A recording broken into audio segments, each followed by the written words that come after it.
Hey guys, it's been a while since we've done anything. I was waiting for basically my new fibre broadband to be put in, which is why I've not done any videos. So here we are. It's the first of the Wave 23 ships. As you can see, I've chosen to start off. I'm going to do it in alphabetical order.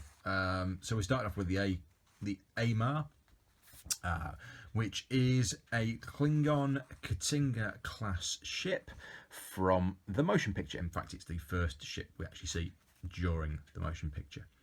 IKS Amar. So, really nice model. Congratulations to WizKids for putting the nacelles on the right way around and putting the bridge module on the right way around as well. So we've got the turbo lift sort of pod bit to the rear, and the engines have more of the engine bit to the back rather than to the front, as they were with the previous one.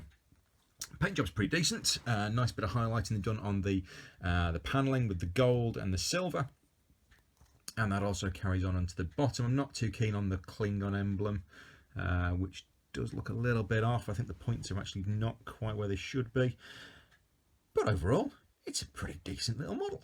A bit of a wonky engine there, if we just kind of see that. Yeah, it's not fantastic, but overall pretty good. I'll live with this one. It's better than the last one you did. So yeah, awesome, cool. So let's pop back on the stand as I just dropped the captain's piece off. I put Barack on here, not Barack Obama, but Barack, the Klingon captain from the motion picture. Let's just take a look at the stats. It's got a forward firing arc. It's got a rear firing arc. We have a 4 in attack, a 1 in agility or defense. We have 4 for your hull and 3 for your shield. Your actions on the Amar are evade, target lock, you've got cloak and sensor echo as your standard actions. So there we have the ship. I've had 2 minutes of talking about this lovely little model. Let's take a look at the ship itself and the cards. So IKS Amar, as we said, a K'T'inga Class ship from the motion picture. And when attacking, if you do not hit the defending ship, place an evade token beside your ship. So you've got a nice little option to get out of the way and give yourself a bit of defense if you've not actually completed what you were hoping to do, which is always a nice move. It is an individual ship, as we can see. 24 points for this one. So it's 22 for the standard K'T'inga Class. As you can see, we've got 2 weapon slots here at the bottom, and we have 2 crew slots as well. This is the individual version. Pretty decent. Nice little ship. I like the evade feature on there. I know this is going to be one my dad will play quite a bit, because he knows that I have a very bad aim when it comes to attack wing, so at least he will be able to use that evade as kind of a free action, if you will, during the game. So nice little action. It kind of plays to the whole V'ger trying to get away from it at the beginning of the motion picture, as we saw. The tragedy with this pack, and you'll see with the rest of them, is that pretty much all the 3 ships have the same motion. So they all have, in Wave 23, a bank left and right on 1, the sharp left and right 90-degree turns at 2, plus the banks and the forward, the red 3 right and left, and the red come about, and also a speed of 4. It's a real shame that this entire wave effectively had the same manoeuvres. Just to prove, there you go, that's the Jazzcal. It's exactly the same manoeuvre set on there. And I will just also grab hold of the Montgolfier set, which is there. The only difference with that one is that, as you can see, the left and right banks at 3 aren't red. That is the only difference between all 3 ships, is 2 red turns on the Starfleet vessel. Bit of a shame, but anyway. The generic version, you do lose one of your crew options. As you can see, race you down to 20, from 24 to 22, and you do get lose the shield point, which takes you down to 2 shields from the 3. And of course you lose your unique action on the ship as well. So for your captain options for the K'T'inga Class IKS Amar, you have your generic Klingon blokey person. As you can see, still these were quite basic Klingons, new style Klingons from the motion picture. And you have Barack as well, who is your captain, played by alumni Mark Leonard. When attacking with photon torpedoes, you may discard the photon torpedoes upgrade to gain 1 attack die for this attack. So you actually have a bit of an extra use for the photon torpedoes card, which I'll just pull in here, which is the standard one with your 3-time tokens, converting a battle station's result, and you can fire it from your forward or rear arc for 5 points, with a 2 or 3 range and a cost of 5. So it's your standard photon torpedoes, but at least they've come up with another option. I won't come back to that card now. you have a bit of an other option to do this, so you can get rid of it and effectively go from a 5 in attack, which you've got with your photon torpedoes, up to a 6 in attack with the use of the Barak card. Obviously, it's an only one-time action, so you know, it might be nice if you've got just the need to get rid of something. 3 captain skill, so he's pretty poor for a Klingon captain, especially a main captain with the pack as well, costing you 2 points. He is really cheap as a captain, probably because that action isn't a massive winner. It is only a one-time one. It's not something that's going to give you a lasting effect through the game. Then you go into your 3 options for your crew, which you get with this ship, which you start off with the Klingon Navigator. He's going to cost you 2 points. Easy crew again. During the activation phase, you can move. Before you move, you can discard this card to disregard your chosen maneuver and perform another maneuver on your maneuver dial with a speed of 3 or less.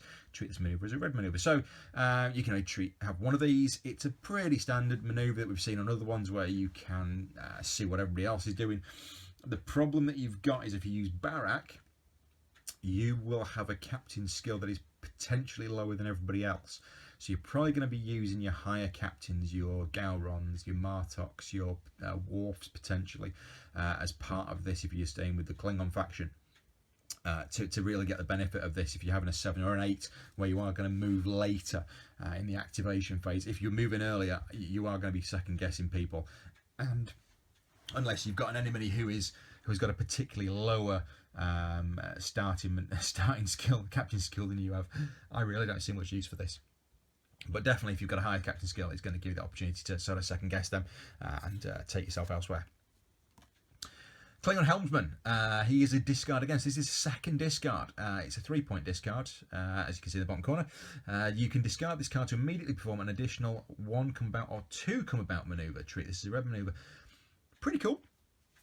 As we saw on the maneuver card, if we just bring that back in, you have got a 3 come about as a standard maneuver, which will be a red maneuver.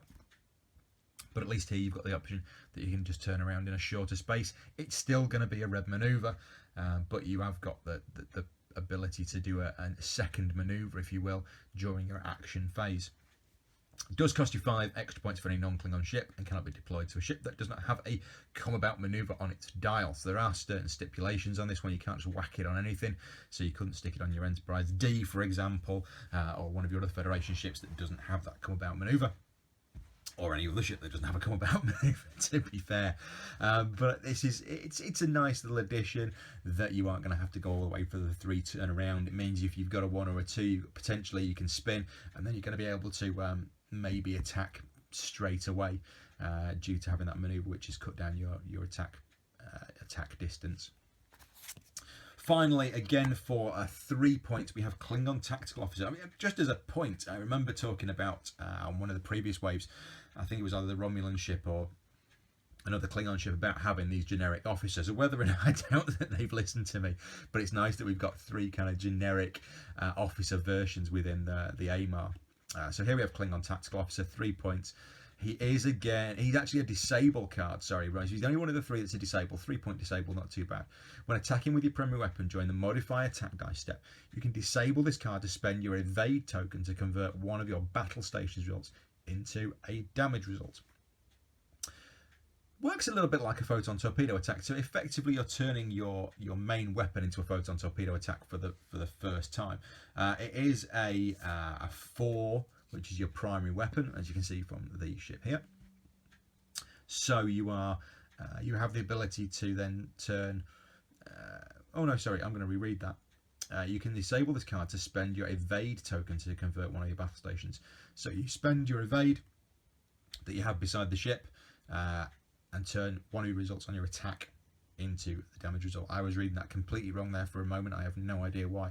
So you are going to need to be using your action to put an evade token in there. And just looking back through the pack, the other option you've got is you can use it with the Amar itself, which has an evade token when attacking. This is when attacking, if you do not hit the defending ship, place an evade token next to your ship. But the problem with that is, of course, that evade token will disappear at the end of your turn, so you aren't going to be able to use it. So you're going to be wanting to use this as a general action, which is a bit of a shame that it couldn't have been the action linked to the action on the Amar card. Hope that makes sense. I think I've actually tried to confuse myself on that one. So basically it's just converting an evade token. As we said, there is photon torpedoes in here, standard 5 dice, range 2 to 3. The other one we've got in here is the standby photon torpedoes. You can disable this card instead of spending your target lock when attacking with photon torpedoes. Good call. You can effectively use photon torpedoes 2 rounds. So you've got 1 round where you can disable this card, and a 2nd round straight away where you can use the target lock, which could come in handy with your come about, for example. Could come in handy with your maneuver one, where you can change the maneuver, so you can effectively get 2 goes at the cherry. Nice move. Means you've got 2 rounds of using 5 in attack, and you can disable it. So you could re-enable this as an action further down the line, and effectively do it all over again for 2 turns. Interesting note with this pack that all the cards are very, very cheap. So if we look back through them again, and that's it for the cards. The most expensive one you've got as a card is photon torpedoes, which is 5. Everything else goes from a 2 to a 3. There are no 4s within the K'T'inga class, the Amar pack. It is a very, very cheap ship and cheap upgrades, and some of them are useful, some of them are not. Anyway, one of my favourite bits with this is that they have bothered to put in a 1-player mission with this. So for those of us that don't have any friends, this is a real benefit. If you've got the movie Enterprise refit, you would have had something similar, which is where it's the Enterprise picking up Spock and then intercepting V'Ger, while you've got 3 Klingon ships coming to get it. This one's a bit different. So with this one, it is 1 player again. It's 3 Klingon ships, including at least 1 K'T'inga Class ship. And you are going to V'Ger. I keep saying Voyager. You are to go to V'Ger, scan it, and then get back. But of course, as soon as you scan it, it starts to attack. So it's kind of a get in, scan, and escape scenario. But it's a 1-player one, and I'm really impressed that they've put a 1-player one in. And it's odd that it should be the same one that they did with the movie refit Enterprise. But hey, really cool, really like it, and it's not a redone Pegasus mission like they did with the Bajoran Solar Sailor, which really knocked me off. So there you go. This is the IKS Amar. As usual, you get your tokens for your time tokens and your captain's tokens. They've kept away from doing shield tokens because I think we've got so many of them, it's ridiculous. I've actually had to have a small storage area for just for shield tokens outside of my main box. But yeah, it's a nice little ship, nice little pack. Not groundbreaking, earth-shattering, but a nice little start for the wave. A little bit different. And just very, very cheap upgrades for your Klingon ships, if that's the way you go. So next up, we are going to do the Jazz Cal, which is a ship from Enterprise, Romulan bird of prey. So this could be quite a nice, interesting one to do. Looking forward to having a pop through that pack. It is certainly a different ship, not one we've kind of covered before. And then last of all, we'll be looking at the USS Montgolfier, a Sabre class ship, which never actually appeared on the show, and my thoughts on that pack will be certainly different. So yeah, I shall see you soon, guys. Thanks very much. As usual, if you've enjoyed it, give me a thumbs up or subscribe to the channel, and I shall talk to you soon.